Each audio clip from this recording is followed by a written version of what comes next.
Right. तो हमने last class जो एंड की थी वो वी लुकअप के ऊपर जाके एंड की थी। राइट।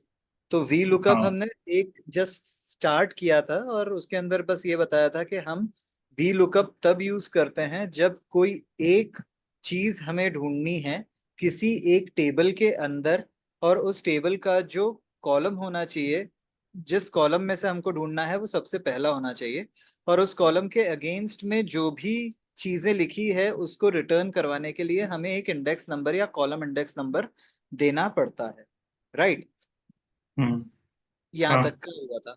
अब हाँ इससे थोड़ा सा आगे जाने से पहले अपन डेटा वैलिडेशन के ऊपर जंप करते हैं, उसके बाद फिर से अपन लुकअप पे आएंगे। ठीक है। अब डेटा वैलिडेशन क्या कि चीज। एक अशफाक, एक दो चीजें पूछ लूं, मैंने देखा था तो एक दो चीजें स्टार्ट करने से पहले हाँ हाँ, क्लेरिफाई कर। श्योर। तो इसमें ये जो जो बी लुकअप वाला फॉर्मूला था, उसमें जो जी लास्ट में अपन वो ट्रू और फॉल्स लगाते हैं, तो वो जी। एग्जैक्ट मैच ही करना होता है अपन को अगर टेक्स्ट के साथ काम कर रहे हैं ना। अभी फिलहाल हमको एग्जैक्ट मैच ही करना है, क्योंकि हम टेक्स्ट को ढूंढ रहे हैं। जब हम अप्रोक्सीमेट मैच करते हैं, हम थोड़ी देर के बाद देखेंगे अप्रोक्सीमेट मैच को भी। तो अप्रोक्सीमेट मैचेस यूजुअली नंबर्स जहां पर होते हैं या नंबर्स के हाँ बीच हाँ की जो रेंजेस हैं, उस केस में हम अप्रोक्सीमेट मैच कर सकते हैं। Otherwise it is always advisable कि एग्जैक्ट मैच ही हो, नहीं तो रिजल्ट जो है वो बहुत ज्यादा गार्बेज आता है उसके अंदर, फिर मतलब we can not make sense out of that particular data. हाँ, वही मैंने मतलब एग्जैक्ट मैच के बिना करके देखा था, तो वो सही डेटा नहीं आया था। ना नहीं, वो ये सही मैंने नहीं कहा। आएगा। हाँ सही इसलिए नहीं आएगा क्योंकि मैं बताता हूँ आपको। सो बेसिकली होता क्या है कि आप जब एक नंबर सपोज नाम लिखते हो राम, दूसरा हम्म नाम लिखते हो कृष्ण फॉर एग्जाम्पल। ठीक है। अब अल्फाबेटिकली अगर हम देखें तो के कम्स बिफोर आर। राइट। लेकिन जब इस चीज को ये कंप्यूटर एस्की कोड के अंदर, ना नहीं बेटा, एस्की कोड के अंदर जब ये कंप्यूटर को इस पर्टिकुलर डेटा को कन्वर्ट करता है, तब क्योंकि कृष्णा के अंदर ज्यादा लेटर्स हैं, तो that particular number becomes greater than what Ram was actually. Right. तो जब अप्रोक्सीमेट मैच फाइंड करने की हम बात करते हैं, जब हम वहां पर जीरो की जगह वन लगा देते हैं, तो कंप्यूटर टेक्स्ट को नंबर्स में कन्वर्ट करके उसके अगेंस्ट में जो डेटा होगा वो देता है, जो कि गलत हो जाता है। लेकिन जब हम नंबर्स की ही बात करते हैं तो नंबर्स के केस में वो डेटा सही आता है। हम देखेंगे एक मतलब मेरे ख्याल में 15-20 मिनट के अंदर ये नंबर्स के साथ में अप्रोक्सीमेट मैच कैसे होता है वो अपन देखते हैं।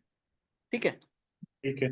और एक चीज और थी, जैसे ये रिप्लेस और सब्स्टिट्यूट ट्राई करा था मैंने, जी। तो क्या यूजुअली डिफरेंस क्या होता है? रिप्लेस मतलब रिप्लेस भी मतलब शायद कैरेक्टर्स को रिप्लेस कर रहा है, और सब्स्टिट्यूट क्या जस्ट सिर्फ द वर्ड को सिंटेक्स। रिप्लेस करता नहीं, सिंटेक्स का डिफरेंस होता है, और है? अच्छा। रिप्लेस और सब्स्टिट्यूट के अंदर एक में आप एग्जैक्ट पोजीशन बताते हो। नाउ फॉर हम्म एग्जांपल आप इस पर्टिकुलर जगह पर मतलब जैसे agata@demomail.com है।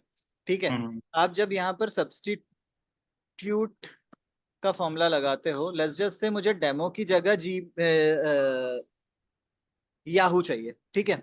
तो उस पर्टिकुलर केस में क्या होगा कि मुझे इस पर्टिकुलर सेल के अंदर ओल्ड टेक्स्ट जो है मेरा वो डेमो ढूंढना है, और न्यू टेक्स्ट जो है वो मेरा याहू टाइप कर देना है।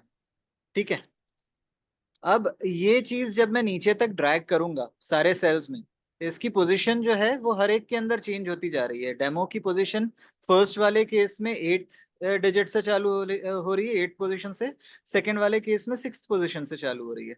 तो ये हर एक सेल के अंदर जाके डेमो ढूंढेगा और उसको रिप्लेस करेगा। ठीक है। तो जब मैं इसको नीचे तक ड्रैग करता हूं तो सब में ये याहू मेल सही जगह पर ही आएगा, डेमो की जगह ये रिप्लेस हो जाएगा। राइट। लेकिन अगर मैं यही सेम चीज रिप्लेस के फंक्शन से करता हूं, इक्वल्स टू रिप्लेस जब मैं टाइप करता हूं, तो रिप्लेस के अंदर मुझे हार्ड कोडेड पोजीशन देनी पड़ती है। राइट। तो मेरा स्टार्टिंग नंबर इस पर्टिकुलर केस में क्या होना चाहिए, फोर्थ, सॉरी, 6 7 8 8th पोजीशन से चालू होके 4 लेटर्स तक जाना है, और वहां पर मुझे नया टेक्स्ट क्या टाइप करना है, याहू, राइट। तो अगाथा के केस में तो ये चीज हो जाएगी, लेकिन जब मैं इसको नीचे ड्रैग करूंगा तो एलन के बाद में DE तक आया, उसके बाद में 8th पोजीशन आई, तो वहां से उसने याहू टाइप किया। और मेल में भी मतलब वो 4 डिजिट्स को रिप्लेस करके याहू टाइप किया है। तो ये एक प्रॉब्लम होती है रिप्लेस के केस में।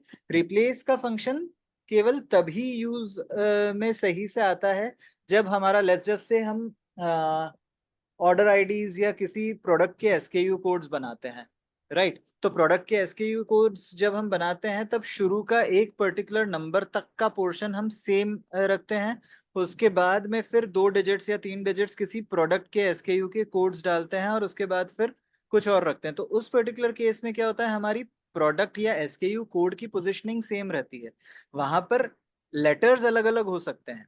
तो उस केस में आप ये चीज कर सकते हो कि भाई मुझे इस पोजीशन से इस पोजीशन तक का डेटा चेंज करना है, बट जब आपको पता है कि क्या लिखा हुआ है और उसको किस चीज से रिप्लेस करना है, तब आप हमेशा सब्स्टिट्यूट यूज करोगे। Got it? ठीक। हाँ ठीक। ओके, ठीक है। तो एक चीज जो हमारी लास्ट क्लास में नहीं हो पाई थी, वो था हम नेस्टिंग करना चाह रहे थे फाइंड वाले फंक्शन को लेफ्ट वाले फंक्शन में, राइट। तो वो एक्चुअली जो डेटा हम जिसके ऊपर काम कर रहे थे उसके अंदर पता नहीं कुछ प्रॉब्लम आ रही थी। Let's just try that particular thing again in this particular class, ठीक है। तो हमने क्या देखा था, हम सबसे पहली चीज क्या करना चाह रहे थे, फाइंड करना चाह रहे थे किसी पोजीशन को। तो लेट्स जस्ट से मुझे इस पर्टिकुलर ईमेल एड्रेस के अंदर से हर जगह से पहला नाम चाहिए, जो @डेमो मेल के पहले जो कुछ भी लिखा हुआ है वो चाहिए। तो मैं सबसे पहले ये करता हूं कि @ को ढूंढता हूं। किस में ढूंढता हूं, फाइंड @ कहां पर, C2 सेल नंबर में, ठीक है, विद इन टेक्स्ट दिस। और यहाँ पर स्टार्टिंग नंबर जो है मेरा लेट्स जस्ट से 1 ही होना चाहिए। तो मेरा 7th पोजीशन पे है। जब मैं इसको नीचे ड्रैग करता हूं तब हर एक बॉक्स में अलग अलग पोजीशंस आएंगी। सेकंड, एलन के केस में 5th पोजीशन पे है एंडरसन के केस में 9th पोजीशन पे है, ठीक है। अब मुझे इसी चीज को नेस्ट करना है ताकि मैं अगाथा को ढूंढ पाऊं, राइट। तो मैं क्या करूंगा, इसी सेम फंक्शन के आगे, मतलब इक्वल्स टू और फाइंड के बीच में LEFT लेफ्ट टाइप करके ओपन करूंगा पैरेंथेसिस को, ब्रैकेट को। और यहां पर अब ये मेरे से पूछ रहा है टेक्स्ट। तो टेक्स्ट मेरा अगेन C2 के अंदर ही है, और मुझे कितने number of characters find out करने हैं वो मैं ऑलरेडी फाइंड से निकाल चुका हूं। फाइंड से मैंने जब निकाला था तो वो 7th पोजीशन पे आ रहा था, ठीक है। अब मैं इसको एंटर मारता हूं और अपन देखते हैं रिजल्ट क्या आता है, ठीक है। तो यहां पर आप देखेंगे अगाथा @ आ रहा है, मुझे नहीं चाहिए था। तो उस केस में मैं क्या करूंगा कि जैसे ये 5th पोजीशन है, मैं इसके अंदर सिंपली -1 अगर कर दूंगा तो ये 4 लेटर्स हो जाएंगे। सेम चीज मैं यहाँ पर करूंगा, ये जो फाइंड का फंक्शन मैंने यहाँ पर डाल रखा है, नेस्टिंग जिस इस फंक्शन की जो मैंने कर रखी है, इसके अंदर जाके मैं -1 कर दूंगा। तो -1 से क्या हुआ, फाइंड का रिजल्ट -1 से ये 7th की जगह 6th नंबर आ गया, रिजल्ट आ गया। और ये 6 जो मेरा पहले वाले फाइंड फंक्शन का रिजल्ट आया, उसको मैंने लेफ्ट के अंदर नेस्ट कर दिया। सो दिस पर्टिकुलर टेक्निक या this methodology is known as nesting of functions, ठीक है। अब जब मैं इस चीज को ड्रैग करूंगा नीचे तक, तो मुझे हर एक बंदे का नाम मिल जाएगा जो @ के पहले लिखा हुआ है, ठीक है, हाँ राइट। आप करके देखना, ये रिकॉर्डिंग एक बार आप देखोगे तो आपको और ज्यादा अच्छे से क्लियर हो जाएगा। बट अब अपन थोड़ा आगे चलते हैं। अब वी लुकअप जो आप ऑलरेडी देख चुके हो, उसके साथ में हमेशा जब हम इस टाइप का कोई टेबल बनाते हैं, या let's just say bill book बना रहे हैं हम किसी ऑर्गेनाइजेशन की, एक्सेल के अंदर हम ऐसा एक थोड़ा सा प्रोग्राम जैसा सेट करना चाह रहे हैं जिसके अंदर हम ड्रॉप डाउन से कुछ सिलेक्ट करें, उसके अगेंस्ट में उसकी वैल्यू आ जाए और हम हमारा काम आगे बढ़ जाए, हमको ढूंढना ना पड़े वैल्यूज या ऐसा कुछ। तो हम उस पर्टिकुलर केस में क्या करते हैं, डेटा वैलिडेशन का यूज करते हैं। अब डेटा वैलिडेशन क्या करता है, हम किसी भी एक पोर्शन में जहाँ नाम लिखे हैं या कुछ और नंबर्स लिखे हुए हैं जिसको हम जिसे हम हार्ड कोड करना चाह रहे हैं, उसको ड्रॉप डाउन से सिलेक्ट करना चाह रहे हैं या कोई और तरीके से सिलेक्ट करना चाह रहे हैं, वो ड्रॉप डाउन हम क्रिएट कर सकते हैं। अब ये ड्रॉप डाउन क्रिएट होगा कैसे? आप जब डेटा में जाएंगे तो यहाँ पर डेटा वाले टैब में towards the right data tools के अंदर आपको ये एक पोर्शन दिख रहा होगा, डेटा वैलिडेशन, राइट। तो अब डेटा वैलिडेशन पे हम क्लिक करेंगे। जब हम इस सेल के ऊपर है विच इज I2 सेल, हम यहाँ पर डेटा वैलिडेशन के ऊपर क्लिक करते हैं तो हमें एक नया डायलॉग बॉक्स ओपन होके मिलता है, राइट, जो कि बोल रहा है कि क्या सेटिंग्स करनी है आपको इस पर्टिकुलर डेटा वैलिडेशन के लिए। तो मुझे यहाँ पर बाय डिफॉल्ट बोल रहा है कि अलाउ एनी वैल्यूज, मुझे ये चीज नहीं करनी है। मुझे क्या करना है कि अलाउ लिस्ट। अब लिस्ट से मुझे मैं क्या चाह रहा हूँ कि यहाँ पर जहाँ जॉन लिखा हुआ है वहां पर ये अगाथा से लेके टोनी तक का कोई भी नाम ये ड्रॉप डाउन के अंदर आ जाए। तो जैसे ही मैंने लिस्ट किया, ये अब मुझसे बोल रहा है कि ये आपकी लिस्ट कहाँ पर लिखी हुई है। तो मैं इस लिस्ट को अब सिलेक्ट करता हूँ विच इज A2 से लेके A22 तक का, ठीक है। तो मैंने डेटा वैलिडेशन में जाके इस पर्टिकुलर सेल में एक लिस्ट डालने के लिए बोला, और वो लिस्ट के अंदर जो डेटा होना चाहिए या जो ड्रॉप डाउन होना चाहिए उसकी मैंने डेटा लिमिट सेट कर दी, जो कि है A2 से लेके A22 तक की। अब जब मैं इसके ऊपर ओके पे क्लिक करता हूं, तब आप इस सेल के बाजू में ये देखिए एक ड्रॉप डाउन बन चुका है, एक ड्रॉप डाउन एरो जैसा आया है। जैसे ही आप इसके ऊपर क्लिक करोगे आपको पूरी लिस्ट दिख जाएगी, जॉन, लैना वगैरह जो भी कुछ है, और ये अल्फाबेटिकल ऑर्डर के अंदर अरेंज्ड होंगे, ठीक है। तो अब आप इस पर्टिकुलर ड्रॉप डाउन में से कोई भी पर्सन का नाम सिलेक्ट करोगे तो उसकी ईमेल आईडी आपको यहाँ पर मिल जाएगी, right. So this is how we create drop downs. और ये ड्रॉप डाउन की मदद से आप किसी भी टाइप का छोटा छोटा मोटा डैशबोर्ड या बिल बुक या ऐसी कोई भी चीज आप बना सकते हो, ठीक है। डेटा वैलिडेशन आपको समझ में आया? हाँ ठीक है। ओके, तो डेटा वैलिडेशन के अंदर और भी बहुत सारी चीजें होती है। जैसे अभी तो मैंने लिस्ट के लिए बोला इसको कि भाई मुझे लिस्ट बना के दो। इसके अलावा मैं और भी बहुत सारी चीजें बोल सकता हूँ, जैसे मैं इसको बोल सकता हूँ कि केवल डेट ही कोई बंदा इनपुट कर सके और कुछ ना इनपुट कर सके, या केवल होल नंबर ही इनपुट कर सके। कोई टेक्स्ट टाइप करने जाए तो उसको एक एरर मैसेज आ जाए, या टेक्स्ट की लेंथ में सेट कर सकता हूँ या कुछ और सेट कर सकता हूँ। वो आप एक बार ट्राई करना। इसके अंदर आप एक इनपुट मैसेज भी दे सकते हो, और अगर एरर आपने कहा है तो एरर का मैसेज भी यहाँ से सेट कर सकते हो। ये दोनों चीजें अपन बाद में देखेंगे अगर टाइम बचा तो, but this is how you do it. Data validation is actually a very important tool, जिसको आप यूज करके आप किसी भी टाइप के डैशबोर्ड्स आपके लिए बना सकते हो, राइट। अब वी लुकअप के थ्रू हमने ये एक ईमेल एड्रेस तो फाइंड आउट कर ही लिया था। एक बार सैलरी के ऊपर भी वी लुकअप के थ्रू इसको ट्राई करते हैं।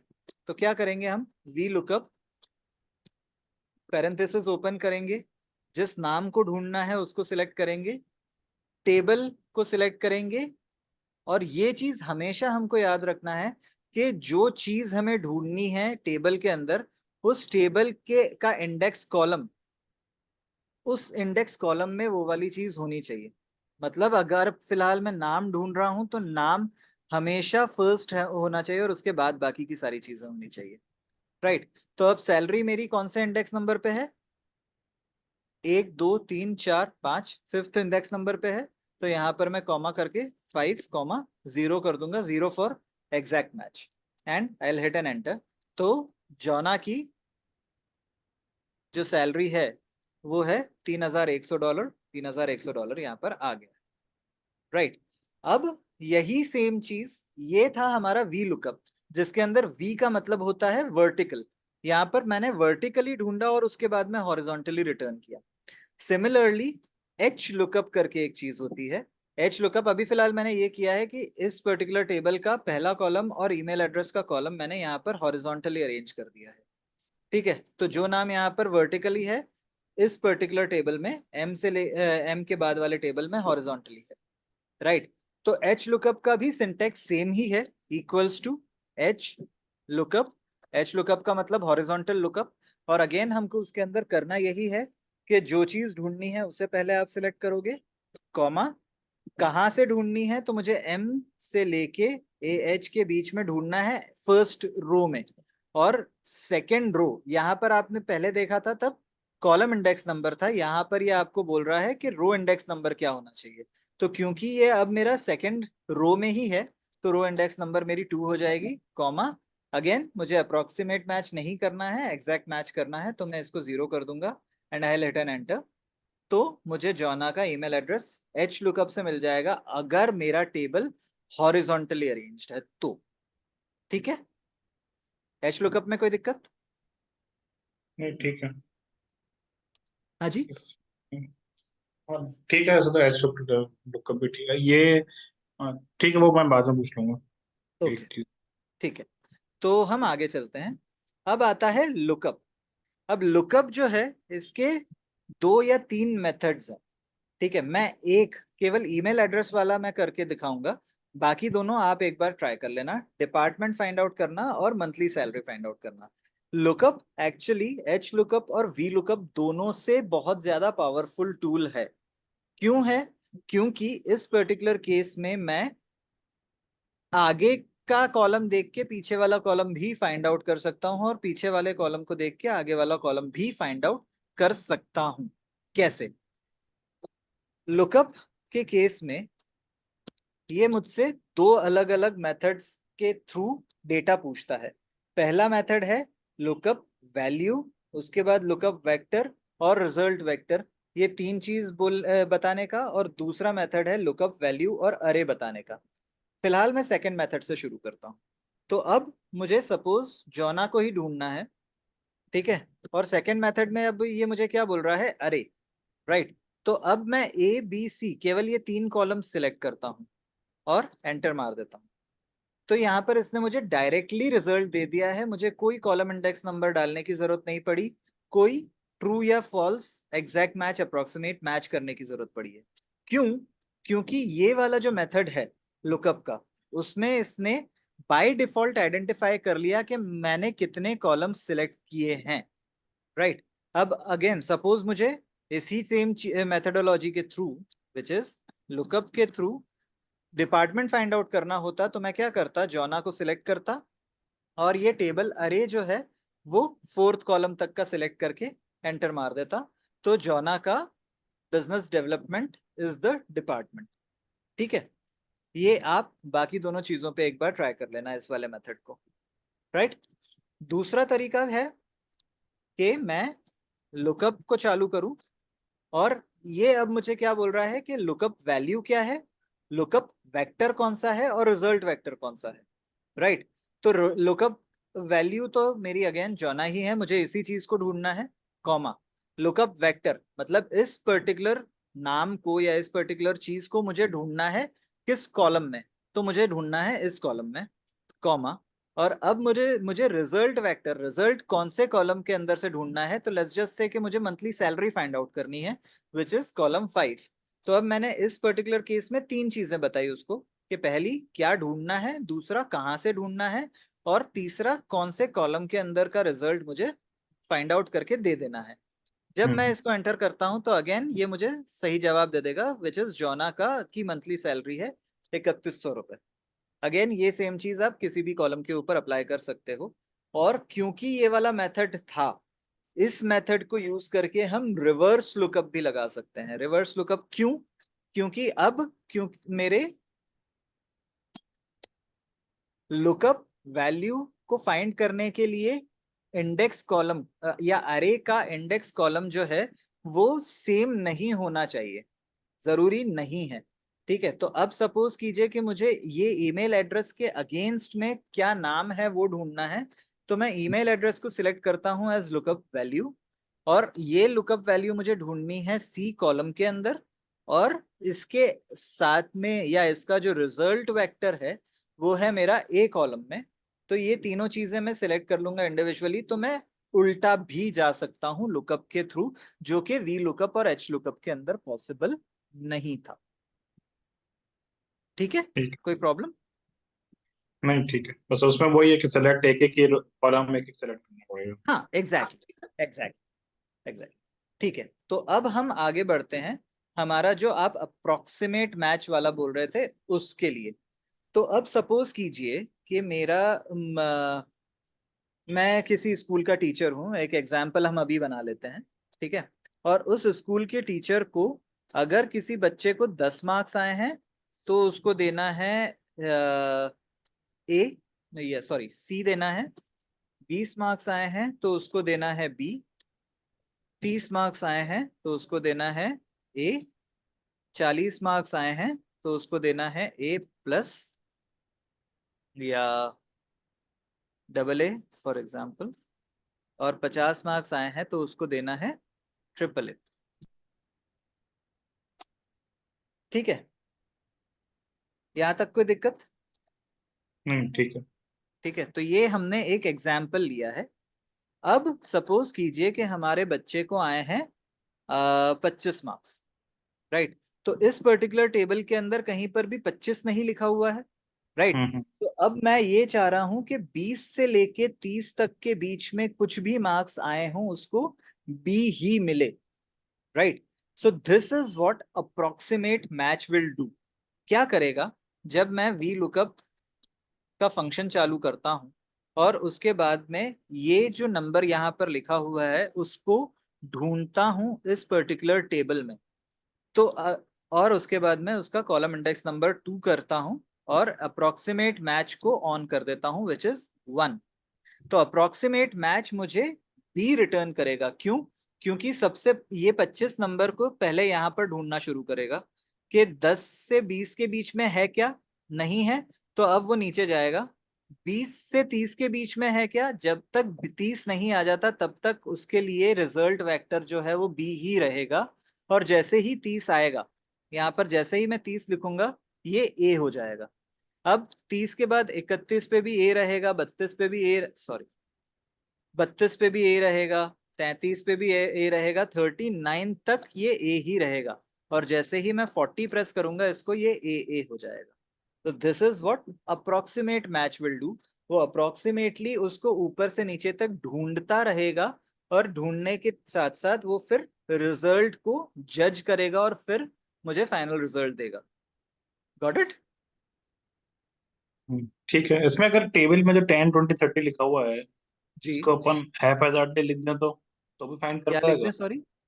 मतलब ऊपर नीचे लिख दें तो नहीं, जैसे। ऊपर नीचे लिखोगे तब नहीं कर पाएगा। क्यों? क्योंकि अगेन वो ऊपर से ही शुरू कर रहा है ढूंढना।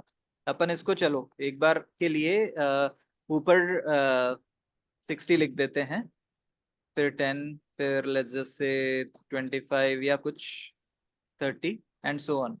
ठीक है, तो ये अब 30 से लेके 50 तक के लिए तो ए ही ढूंढ रहा है। बट यूजुअली इसका रिजल्ट गलत आता है क्योंकि ये ऊपर से नीचे तक ढूंढना शुरू करता है। दैट इज द रीजन कि हमेशा ये सजेस्टेड रहता है कि जो लुकअप वेक्टर है या जो अरे है उसको आप हमेशा सॉर्टेड ही रखो। ठीक ठीक है, है। ठीक है। ओके। तो आई होप आपको लेफ्ट और फाइंड का जो मर्जिंग हमने किया, नेस्टिंग जो किया, वो समझ में आ गया। एच लुकअप, वी लुकअप और लुकअप, ये तीनों चीजें समझ में आ गई, राइट। और हाँ। सब्स्टिट्यूट वाला जो आपका क्वेश्चन था वो भी समझ में आ गया। ठीक है, हेलो। हाँ ठीक है।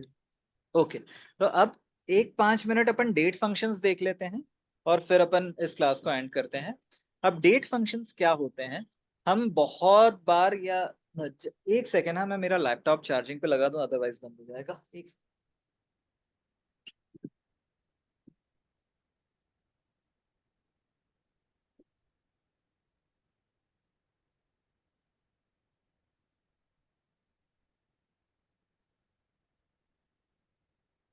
जी।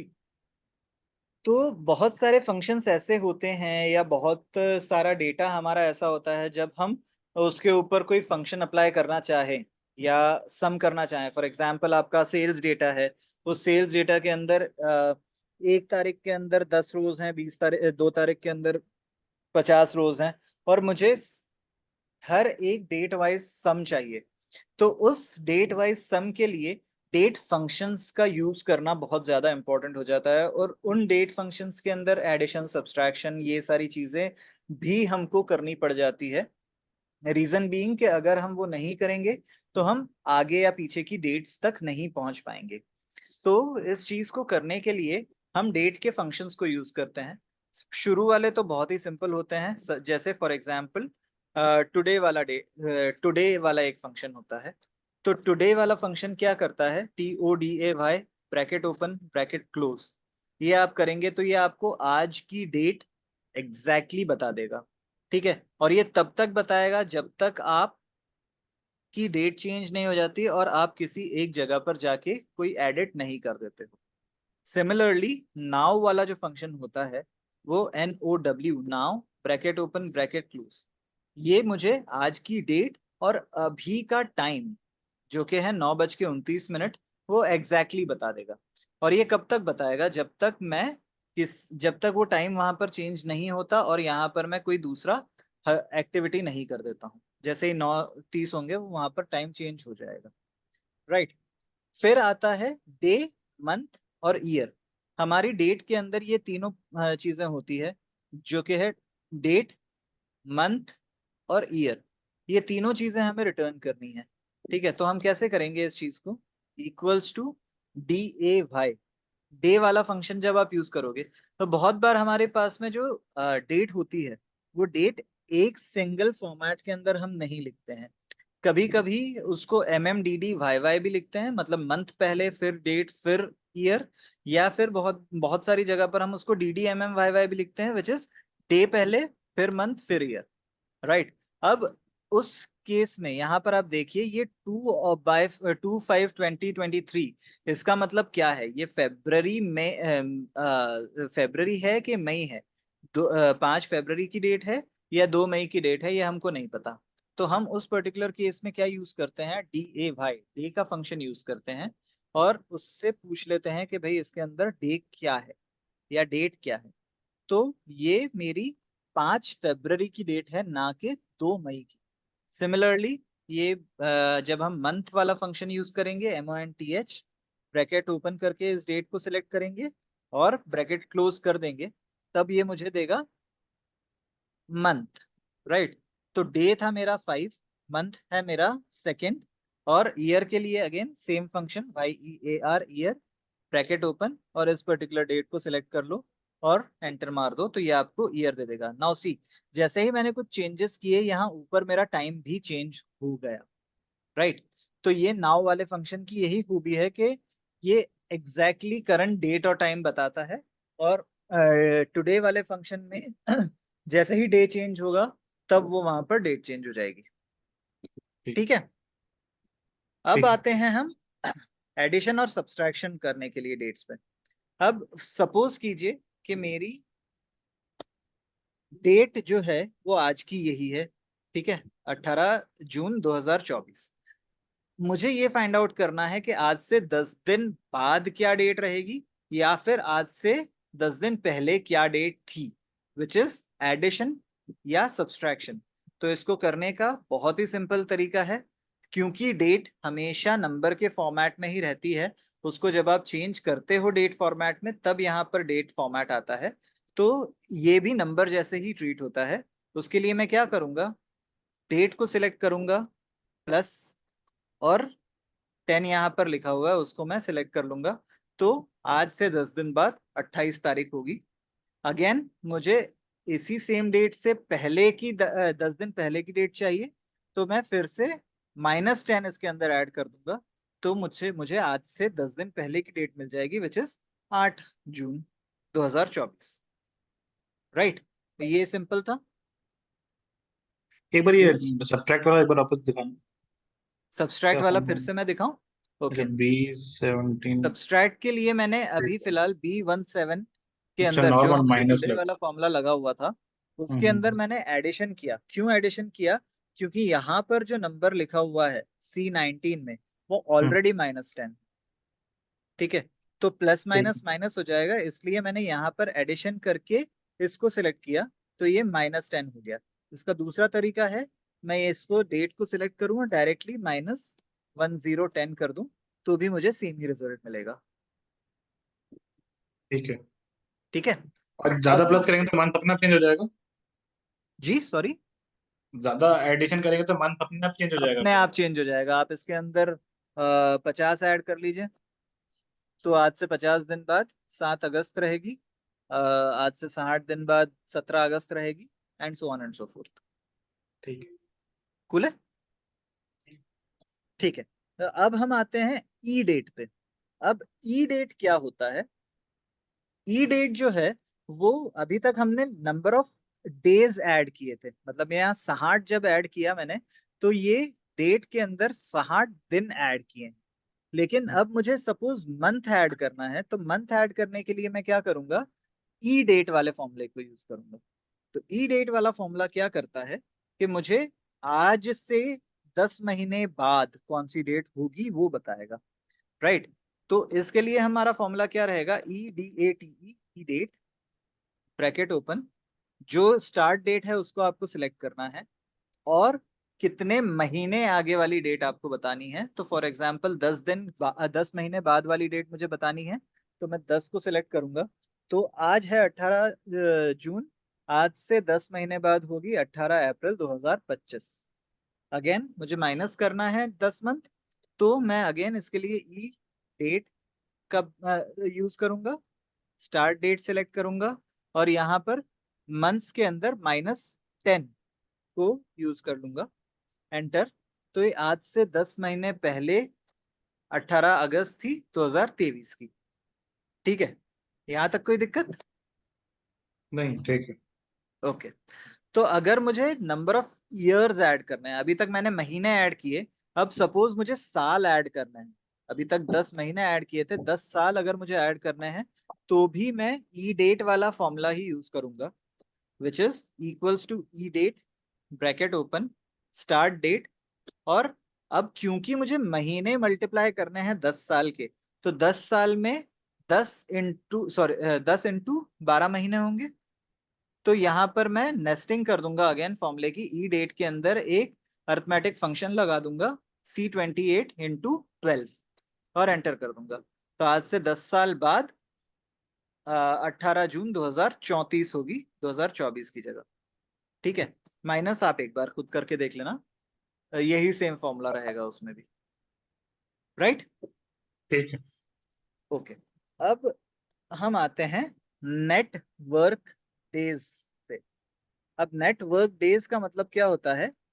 Net working days. ठीक है। अब नेट वर्किंग डेज हर एक जगह पे अलग अलग होते हैं, तो इसलिए नेट वर्किंग डेज इंटरनेशनल भी एक फंक्शन होता है, विच इज networkdays.intl। इसको हम थोड़ा सा देख लेते हैं कैसे इसको यूज करते हैं। इसके लिए फॉर्मूला अगेन network days और ब्रैकेट ओपन, इसके अंदर ये पूछ रहा है आपसे कि स्टार्ट डेट क्या है, एंड डेट क्या है, और हॉलीडेज जो है वो ऑप्शनल आपको दे रहा है, राइट? तो जब मैं स्टार्ट डेट, एक को स्टार्ट डेट फॉर एग्जांपल 1 जनवरी 2023 मेरी स्टार्ट डेट है, और 1 जनवरी 2024 मेरी एंड डेट है, उस अभी फिलहाल मैं हॉलीडेज को ऑप्शनल रख रहा हूँ, तो ऑप्शनल मैं नहीं डाल रहा हूँ हॉलीडेज को, और इसको एंटर कर देता हूँ। तो 1 जनवरी 2023 और 1 जनवरी 2024 के बीच में जो 365 दिन थे, उन 365 दिन के अंदर 52 सैटरडेज थे और 52 संडेज थे, राइट? हाँ। तो नेटवर्क डेज वाला जो फॉर्मूला है, उसके अंदर वो हर सैटरडे और संडे को एज ऑफ ट्रीट करता है, वर्किंग वीकली ऑफ ट्रीट करता है। तो जब मैं 365 को 52 और 52 से सब्सट्रैक्ट करता हूं, तो 261 मिलता है मुझे, राइट? तो 365 में से 104 गए, 261, 261 मेरे नेट वर्किंग डेज थे। कब? जब मैंने कोई भी हॉलीडे नहीं लिया है तब, राइट? कोई भी हॉलीडे को, मैंने हॉलीडे ऑप्शनल था, मैंने हॉलीडे को नहीं यूज किया, राइट? अब सपोज कीजिए कि ये मेरे पास में एक हॉलीडे की लिस्ट है, 1 जनवरी 2023 से लेके के 1 जनवरी 2024 के बीच में ये सारी हॉलीडेज आई थी, जो कि हैं 10। अब हो सकता है इसमें से कोई हॉलीडे सैटरडे को आई हो और कोई हॉलीडे संडे को आई हो।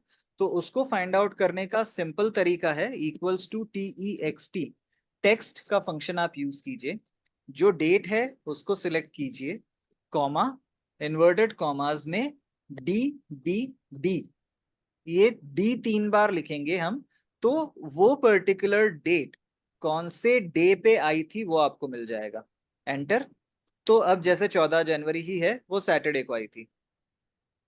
जब मैं इस पूरी लिस्ट को यहां तक डाल देता हूं तो एक सेकेंड,